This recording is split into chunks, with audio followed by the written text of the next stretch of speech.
Olá, bom dia. O sistema de transporte de São Luís tem uma fragilidade muito evidente. Só este ano nós já tivemos 2 paralisações. A última acabou agora na semana passada, podemos dizer assim. Mas o que é preciso para que esse sistema trabalhe a contento e deixe os usuários satisfeitos? É sobre alternativas como essa que nós vamos conversar no programa de hoje. E quem veio tomar café comigo para conversar sobre esse assunto foi o vereador Álvaro Pires, que é membro da Comissão de Mobilidade Urbana da Câmara de Vereadores. Bom dia, vereador. Bom dia. Seja muito bem-vindo. Bom dia, eu que agradeço a oportunidade. Como eu falei, eu acho o serviço de transporte público de São Luís muito frágil e muito sujeito a paralisações. E há um tempo a gente teve uma comissão de uma CPI na Câmara que estudou esse assunto. Nesse trabalho dos vereadores não foi apontado alternativas, não foi discutido o assunto de modo que evitasse que situações como essa voltassem a acontecer? Você traz aqui uma pauta muito importante. Esta pauta, a gente mexe com mais de 700 mil pessoas diariamente. E aí eu fui o relator desta CPI. Esta CPI que, por sinal, ela foi a única CPI no estado do Maranhão que chegou até o fim. Esta CPI, ela tem um relatório. Este relatório foi um relatório técnico e propositivo. O nosso relatório, ele está servindo em outras cidades, como Belo Horizonte, como a cidade de Teresina. Todos eles vieram até a Câmara Municipal de São Luís para buscar soluções para este problema nessas outras cidades. Infelizmente, a Prefeitura de São Luís, ela não tratou este relatório como deveria tratar.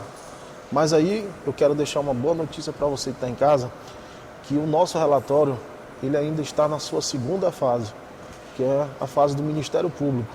Lá está sobre a custódia do promotor Zanoni e aí logo em seguida ele irá para a Justiça. Nesta terceira fase, que é a Justiça, as nossas ideias de melhoria para este transporte, certamente ele será executado. E aí nós teremos dias melhores para o transporte na nossa cidade. Pois é, enquanto esses dias melhores não chegam e a gente espera essa decisão da Justiça para que ele seja executado, a gente vai enfrentando esses problemas. Soluções alternativas existem? Existem. Eu apontei centenas e até novas fontes de custeio, de uma forma que não saia do bolso do empregador, do trabalhador. Aquele trabalhador que detém mais do que pode para pagar o transporte para ir trabalhar. E essas soluções estão lá no nosso relatório. Pois é, mas aí como a gente não tem conhecimento desse relatório, a gente fica dependendo das ações que devem vir como consequência dele. E a gente sempre imagina que cada vez que, eu falo a gente como usuário do transporte coletivo, que acontece uma paralisação, a única alternativa vai ser aumenta a passagem para os empresários colocarem de novo os ônibus na rua para que a gente seja servido. Normalmente é assim que acontece, mas isso não é uma alternativa apresentada no seu relatório, né? Jamais. As nossas alternativas são estudos concretos. A gente trouxe a Universidade Federal, a gente trouxe o TCU, nós trouxemos o TCE, trouxemos todos técnicos importantes que nos ajudaram a fazer este relatório. Este relatório que é qualificado, é um relatório técnico, é um relatório propositivo. E lá tem sim soluções que a gente possa de fato resolver este problema do transporte da nossa cidade. O senhor podia citar algum deles? Sim, o prefeito anunciou um deles, que é a revisão do contrato. Ele, não sei de que forma chegou até ele, mas inclusive ele ainda falou do relatório na audiência que ele fez na prefeitura e citou uma das nossas propostas. Mas aí eu vou mais além. Lá nós temos situações como regulamentação do estacionamento da nossa cidade. Vou citar, por exemplo, vários shoppings que foram construídos em nossa cidade e não foram feitos estudos pela SMTT dizendo a quantidade de carro que eles poderiam colocar dentro da avenida, dentro do shopping, dentro deste estacionamento. E aí, com essa regulamentação, nós vamos criar um fundo. E este fundo ele irá justamente para custear esse sistema de transporte, que hoje é um sistema caduco. Não é só em São Luís, é no Brasil todo. O sistema hoje ele não consegue mais se manter vivo. Peraí, só ver se eu entendi. Esse fundo seria bancado pelos shoppings, é Pelos isso? regulamentos dos estacionamentos. Eu vou citar, para ser bem claro para você que está em casa. Eu vou citar o São Luís Shopping Rio Anil. Lá foi feita uma construção, um estacionamento para 5.000 carros, só que não foi feito nenhum estudo dentro da SMTT apontando que ele poderia colocar 5.000 carros dentro daquele estacionamento. Então, através desse estudo, que a SMTT que faz, ela vai dizer, a partir desta legislação que eu fiz, que é a lei do polo gerador de trânsito, esta lei vai dizer quantos vai ficar para o shopping e quantos vai retornar para o cofre do município. Digamos que o shopping terá lá sua cota de 1.000 carros e 4.000 volta para o cofre do município. Esta é uma alternativa que a gente estudou, que tem como levantar uma nova fonte de custeio para esse sistema. O senhor está falando com relação àquela cobrança do estacionamento Exatamente. que é feito por cada carro que entra. Ah, tá, entendi. Ah, então dali já seria uma fonte de renda para municípios para usar na melhoria do transporte coletivo. E aí, ele teria uma destinação, vamos já dizer, pré-determinada? Tem um fundo municipal do transporte. Este dinheiro era justamente que vem desses estacionamentos para entrar neste fundo para ajudar no custeio desse sistema. É uma das alternativas. Sim, eu imagino que essa deve ter tido assim, um pouquinho de rejeição por parte dos empresários, né? Mas infelizmente isso já funciona nas outras cidades. Brasília, São Paulo, já é desta forma. Essa seria uma alternativa. Eu lembro que toda vez que vem a paralisação, e da outra vez que houve um reajuste, dessa vez não teve, né? Mas sempre que tem a promessa de que para que essa passagem seja reajustada, essa tarifa seja reajustada, a gente precisa de uma melhoria no transporte, que o ônibus precisa ter ar-condicionado, que eles sejam melhorados e que eles façam isso e que eles façam aquilo. Aí fica tudo bonitinho, a gente pensa que vai acontecer, aí dali a uns 6 meses, eu estou dando um prazo bem elástico, né? Daí você vê que a coisa continua toda do mesmo jeito, os ônibus continuam quebrados, os ônibus continuam sem ar-condicionado, você passa muito tempo na parada, aí vem nova paralisação e os problemas discutidos são sempre os mesmos. A verdade é que a prefeitura, por falta de gestão da SMTT, ela não tem as condições necessárias para cobrar das empresas o acordo firmado na licitação. E aí, infelizmente, a população que nada tem a ver por este erro do município e fica pagando esta conta, este erro por falta de condições para fazer essa cobrança, de dar essa qualidade no transporte. Infelizmente, a nossa sociedade que tem pagado por estes erros.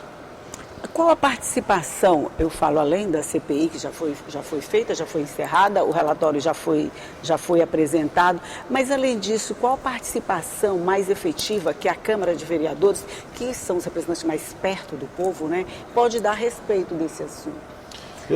Essa resposta o senhor vai me dar no próximo bloco. Eu vou fazer uma parada rapidinha, só para a gente tomar café, que o senhor ainda não tomou um cafezinho, e a gente volta logo. É só um minutinho.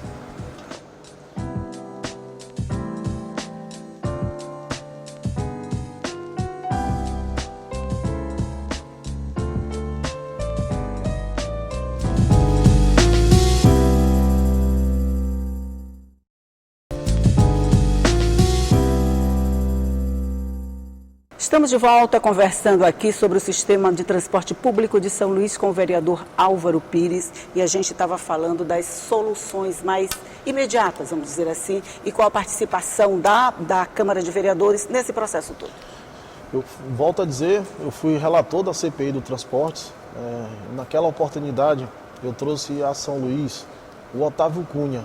O Otávio Cunha, para quem não conhece, ele era presidente da ANTU, a Agência Nacional de Transporte Urbanos. Ninguém sabe de transporte mais do que a ANTU.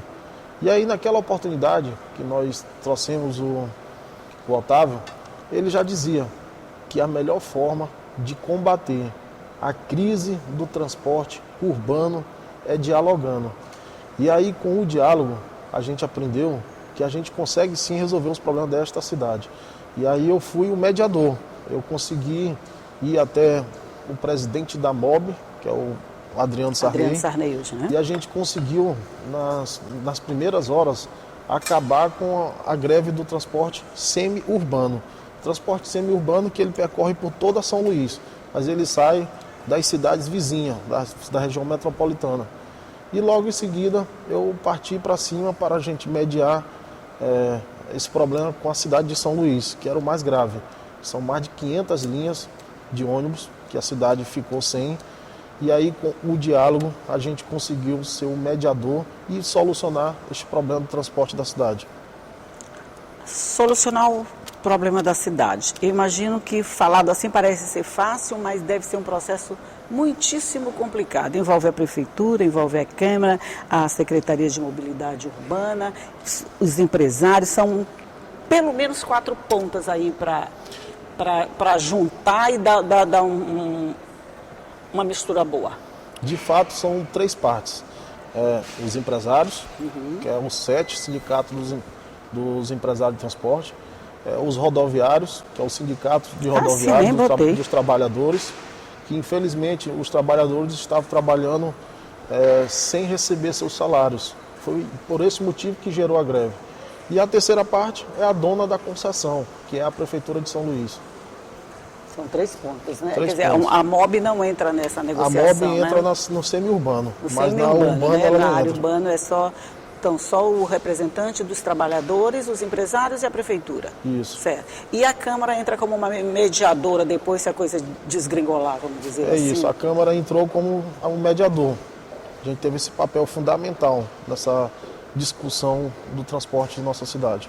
Mas, vereador, em quanto tempo o senhor acredita que as medidas mais concretas, mais duradouras, como a que eu imagino que estão previstas nesse relatório da CPI, podem ser colocadas em execução para que não se fique com essa situação de vamos fazer uma fogueira e depois alguém vem e apaga, faz outra fogueira, alguém vem e apaga. Até não tem mais paciência para fazer esse serviço de bombeiro.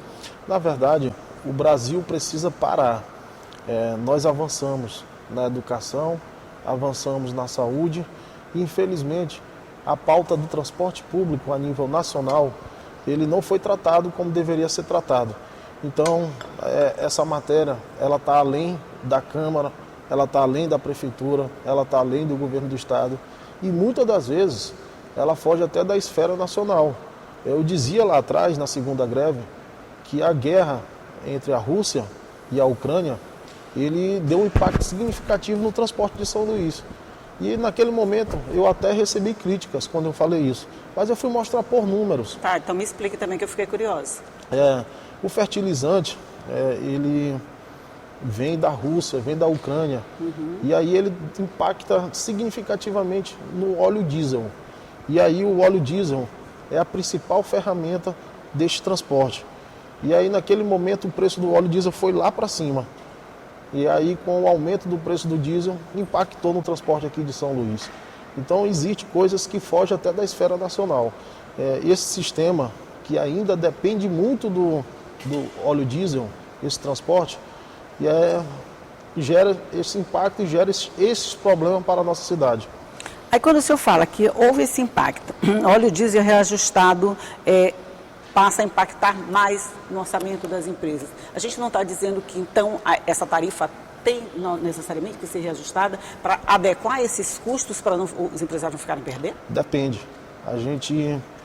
Lá eu volto a falar a vocês. Eu coloquei diversas alternativas. E uma dessas é dar condições para estes ônibus rodar. Se você parar para analisar, o ônibus ele gasta a cada 2,5 km, ele consome 1 litro de diesel. E aí, se a gente der condições para estes ônibus rodar, sem pegar engarrafamento, sem estar trocando marcha, botar uma faixa exclusiva na cidade toda para estes ônibus, a gente vai diminuir o custo de combustível, a gente vai diminuir o consumo do combustível, vai dar rotação por esses ônibus, nós vamos fazer com que os ônibus cheguem mais rápidos nos seus lugares, e aí a gente vai dar mais uma forma de fazer com que ele consuma menos combustível. Aí a gente já está entrando em outro pedaço que seria a engenharia de trânsito da cidade, não é isso? Exatamente. Só para você ter uma ideia, a Prefeitura de São Luís, ela gastou 30 milhões de reais fazendo a MA 203, a Avenida dos Holandeses. Esta obra, que era de competência do governo do estado, a prefeitura só poderia fazer com a autorização do governador. Porém, não existe essa autorização. Se ele pegasse desses 30 milhões e gastasse 6 com faixas exclusivas, ele botava faixa na cidade toda. E aí ele dava condições para esses ônibus rodar. Isso é fazer gestão e isso é estudar o transporte. Só voltando aqui, a paralisação foi encerrada. A gente está no mês de maio, né? Encerrada ainda em abril, né? No finalzinho de abril, mas o que importa é que em 4 meses, 2 greves. Essa não teve um desfecho, vamos dizer, definitivo. A situação ainda não teve um desfecho definitivo. A gente não corre o risco de ter daqui a pouco mais uma nova greve, a gente critica de um lado, puxa do outro, reclama do outro e a situação não se resolve? Infelizmente, você traz uma grande pergunta. A cidade sim corre sério risco de ter uma nova paralisação lá na frente. Este assunto do transporte, como eu falei a você, a gente precisa parar. O Maranhão, ele nunca teve uma bancada federal tão forte como ela tem hoje. Desde quando Sarney foi presidente do Brasil, talvez o Maranhão ele esteja tão bem representado como ele está no Congresso Nacional, a nível Brasil. Se pararmos para analisar, nós temos 3 ministros, nós temos 3 senadores, 18 deputados federais, uma bancada fortíssima. E aí, volto a dizer, se dialogar, juntar toda essa bancada federal, aí a gente pode de fato pensar em solucionar esse problema do transporte. Só que essa discussão, ela tem que ser permanente, ela não pode ser só no momento de crise. Como eu tenho alertado todo momento que a cidade passa por conta dessa questão do transporte. Olha, então nós vamos ficar esperando que essa situação se resolva, que não venha uma nova crise, que se chegue a um consenso antes que os usuários de transporte coletivo fiquem, usar um termo aqui bem popular, fiquem de saco cheio de tanto descaso com o transporte público e resolva oferecer uma coisa mais de qualidade para quem precisa dele todo dia. Mas obrigado por sua presença, volte sempre, Obrigado. Casa é nossa. O assunto é muito complicado e a gente ainda tem muito o que falar a respeito.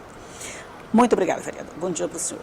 Bom dia, eu que agradeço a oportunidade e sempre que for preciso eu estarei aqui para tentar falar um pouquinho deste problema e também trazer soluções, não só apontar problema, mas sim trazer soluções para que a gente possa solucionar esta crise. É isso que é mais importante. Só apontar o problema é fácil, né? Tem que discutir as alternativas de solução.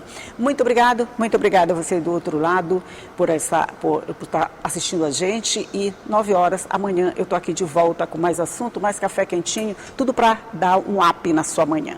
Agora é com você, segundo quais as notícias do Parlamento. Bom dia. Oi, Elda Borges, muito bom dia a você, bom dia aos telespectadores do Café com Notícias. A gente está aqui preparando o Diário da Manhã na Rádio Assembleia, daqui a pouquinho a gente entra no ar e na expectativa para os trabalhos da sessão plenária de hoje, quarta-feira, segunda sessão plenária da semana. Se depender dos assuntos que foram debatidos na primeira sessão, essa de hoje vai ser também bastante movimentada, né? A gente fica aqui aguardando o momento do pequeno expediente, aquele primeiro momento em que os parlamentares farão o uso da tribuna, a ordem do dia, apreciação de matérias. Em razão do começo da semana, na segunda-feira, nós tivemos aí um feriado, acabou que não teve a agenda da Comissão de Constituição, Justiça e Cidadania da Casa, a CCJ. Então também há uma expectativa em torno de uma reunião extraordinária da CCJ, não tem nada confirmado ainda a respeito desse assunto, mas a gente vai ficar aqui acompanhando toda essa movimentação para levar a informação ao telespectador também da TV Assembleia. A semana está contando aqui no Parlamento Maranhense também com várias agendas, vários eventos alusivos ao Dia do Trabalhador, celebrado no dia 1º de maio. Então, palestras, treinamentos, né, a brigada, comandada também pelo Gabinete Militar aqui da Alema, está apresentando aí uma rodada de palestras, né, voltadas para a segurança dos trabalhadores, e nós vamos acompanhar todas essas agendas. Portanto, Daqui a pouquinho, sessão plenária. A gente, com certeza, vai fazer a cobertura completa desse trabalho que é transmitido ao vivo, tanto pela Rádio Assembleia 96.9 FM, quanto pela TV Assembleia, aqui mesmo no canal 9.2. E a gente vai levando para você ao longo da programação. Elda Borges, eu volto contigo aí no Café com Notícias. Obrigada, Segundo. Bom dia para você. Bom dia para você também. Tchau e até a próxima.